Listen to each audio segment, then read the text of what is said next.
Friends, welcome to my channel. ఈరోజు మరో రెసిపీతో మేము ముందుకు వచ్చాను. అదేంటంటే పాతకాలం నాటి ఎగ్ కర్రీ. ఇది మన అమ్మమ్మలు నాన్నమ్మలు ఇలాగే చేసేవారు ఎక్కువ శాతం. అందుకే ఈ రెసిపీ చేస్తున్నాను. ఓకే, ప్రాసెస్ చూపిస్తాను రండి. ముందుగా స్టవ్ పై కడాయి పెట్టుకొని ఇది హీట్ అయిన తర్వాత ఆయిల్ పోసుకుందాం. ఇప్పుడు ఆయిల్ సరిపడా ఆయిల్ పోసుకుందాం.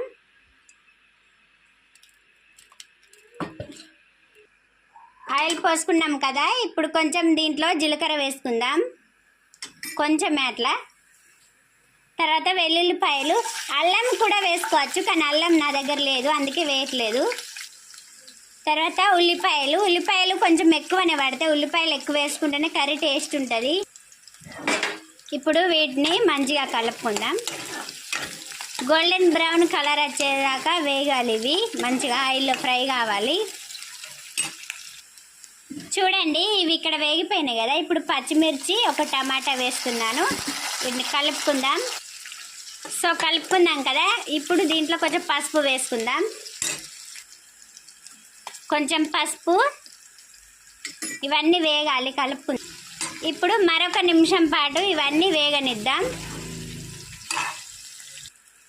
సో ఇక్కడ చూడండి, ఇవి వేగిపోయాయి. ఇప్పుడు దీంట్లోకి మనం స్పైసెస్ యాడ్ చేసుకుందాం.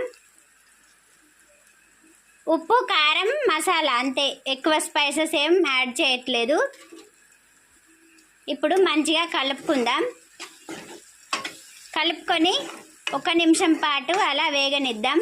పచ్చివాసన పోయేదాకా వేగనిద్దాం, ఒక్క నిమిషం అలా. చూసారా, వేగిపోయాయి. ఇప్పుడు దీంట్లో వాటర్ పోసుకుందాం.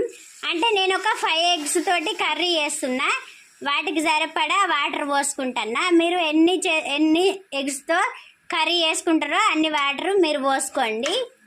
చేసేటప్పుడు కొలత చూడండి, ఇక్కడ నేను అన్ని ఎగ్స్ కొట్టి పోసుకున్నాను. అలాగే ఇప్పుడు దీన్ని ఒక 10 నిమిషాలు ఉడకనిద్దాం. తర్వాత మన వేడి ఎగ్ కర్రీ రెడీ అయిపోతుంది. ఫైనల్గా కొత్తిమీరతో గార్నిష్ చేసుకుంటే సరిపోతుంది. ఒక 10 minutes ఇప్పుడు దీన్ని మూత పెట్టి ఉడికించుకుందాం. చూడండి, ఇక్కడ ఫైనల్గా మన కర్రీ రెడీ అయిపోయింది. ఇప్పుడు కొత్తిమీరతో గార్నిష్ చేసుకుందాం. కొత్తిమీరతో ఫైనల్గా ఇలా గార్నిష్ చేసుకుంటే అంటే మన వేడి ఎగ్ కర్రీ రెడీ. మీకు చూపిస్తాను చూడండి, నీలం ఎలా కర్రీలో నీలం ఎలా కుక్ అయిందో చూపిస్తాను. చూడండి, ఇలా తీస్తే కర్రీ నుంచి ఇలా నీలం అనేది ఇలా వస్తుంది.